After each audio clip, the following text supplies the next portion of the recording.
안녕하세요. 소니아치입니다.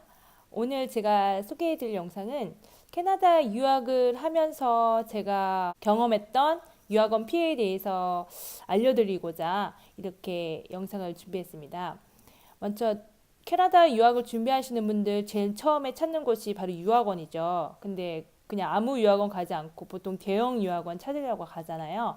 근데 이런 대형 유학원 과연 안전할까요? 제 경험 말씀드리면 저는 유학닷컴이라는 유학원을 이용을 했어요. 아시겠지만 이 유학원은 부도가 났습니다. 그리고 저는 아슬아슬하게 그 부도의 피해를 피해간 당사자기도 하고요. 그래서 이 무조건 이 대형 유학원이라고 해서 좋은 게 아니구나라는 생각을 하게 됐어요. 제가 어떤 피해를 받게 됐냐면 일단 제가 캐나다에 처음 가겠다고 마음을 먹어서 유학닷컴에 가서 이제 저한테 맞는 프로그램을 찾았는데 이제 코어 프로그램을 저에게 추천을 줬어요. 공부를 하고 일을 할 수 있는 그런 뭐 일종의 워크 퍼밋 비자인데 학교를 다니면서 동시에 일을 해야 되기 때문에 어쨌든 학생 비자인 거죠.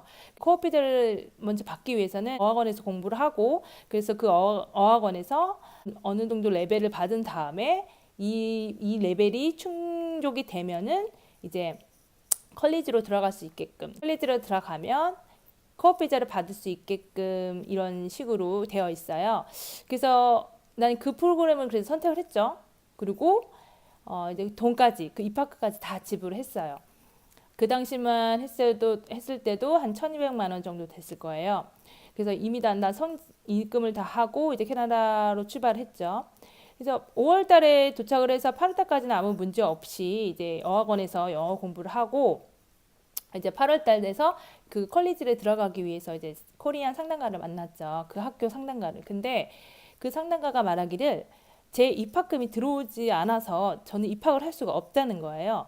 제 지금 그때 비자가 스튜던트 비자이기 때문에 제가 일을 하기 위해서는 코업 비자가 필요했고 어느 정도 코업 비자가 있어야지만 제가 캐나다에 머물 수 있는 기간이 길어지기 때문에 어쨌든 저는 그 콜리지를 꼭 들어가야 했어요. 근데 제가 제 입학금이 입금이 안 됐다는 그 얘기를 듣고 이제 멘붕이 온 거죠.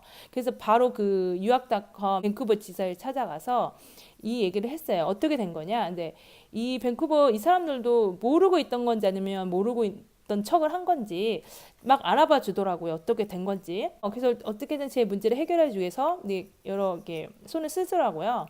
그런 과정에서 다시 학교 가서 이제 알아보니까 이 학교에서 말하기를 유학닷컴이라는 회사와 이 학교 측하고 지금 소송이 걸려 있다는 거예요. 무슨 돈 문제가 생겼다는 거죠. 그러니까 분명히 유학닷컴에서 분명히 이 돈을 가지고 어떻게 했기 때문에 이 학교에서 뭐 소송을 걸었겠죠. 그래서 어쨌든 간에 저는 나는 다 입금을 했고 이미 나는 그런 증거도 다 있고 나는 여기 학교를 등록해야 된다. 저는 이제 끝까지 밀어붙였고 이제 그 상담가께서 이제 저를 이제 제 이름을 이제 등록을 시켜줘서 저는 다행히 그 학교에 입학을 했고 코어 비자까지 다 받았어요. 며칠 있다가 제가 이제 카톡을 보니까 그 밴쿠버 지사 사람들의 그 카톡 등록돼 있는 사람들이 하나씩 하나씩 다 사라지는 거예요. 그래서 뭔가 좀 이상하더라고요. 그래서 바로 한번 몰래 그 사무실을 찾아가 봤어요. 어떻게 있나.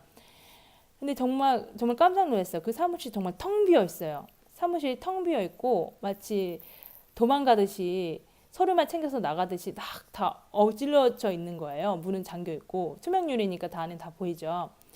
그래서 아 뭔가 이상하구나, 뭔가 일어났구나 이거. 저는 다행히 이제 그 일어나기 전에 학교를 등록하고 비자까지 다 받은 상태라서 문제가 없었는데 이제 그렇게 알고 나서 이제 뉴스에 네이버 뉴스에 탁 뜨는 거예요.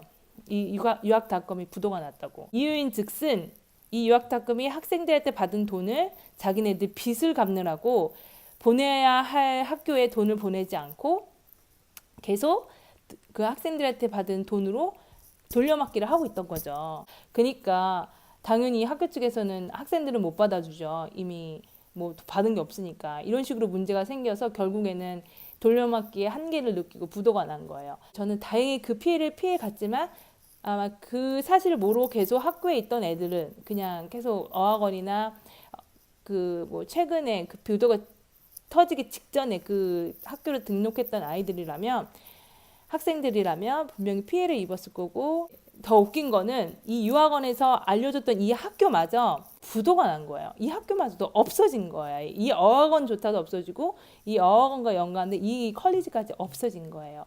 그러니까 저는 인턴십을 하고 있는 과정에서 이 학교가 없어지니까 내가 이 학교에 다녔다는 그런 서티피케이트도 없고 아무것도 없는 상태가 돼버린 거죠.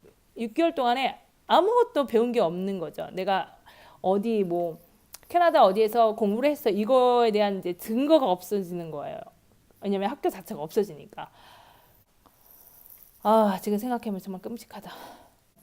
이제 저는 이제 학교도 없고 이제 유학원도 없게 되니까 비자는 다 끝나가고 결국에는 비자를 연장할 수 있는 방법은 그 학교를 내가 졸업을 했어야지만 이제 자연스럽게 비자를 연장할 수 있는 루트가 생기는데 이 학교마저 없어지니까 저는 또 다른 방법으로 비자를 연장해야 했었어요. 그래서 그 비자를 연장하려면 또다시 학교를 찾아가서 학교를 또 등록해서 똑같은 방법으로 코업을 또 받아야 되는데 그러면 또 유학원이 필요하잖아요. 그때 찾은 유학원이 우벤유거든요. 그때 우벤유가 한참 아마도 제일 유명한 밴쿠버 내에서 또 캐나다 내에서 가장 신뢰도가 높은 어학원이에요. 그래서 만약에 유학원을 준비하시는 분이 있으신다면 우베뉴를 이용하셔도 괜찮을 것 같아요. 그만큼 신뢰가 가는 유학원이라고 생각하시면 돼요. 아무튼 이렇게 밴쿠버 유학을 준비하시는 분들 이런 피해를 조심하시고 대형 유학원이라고 다 좋은 거 아니니까 소형 어학원도 그다지 좋지 않다는 거 좀 참고해 주시면 좋겠어요. 안녕.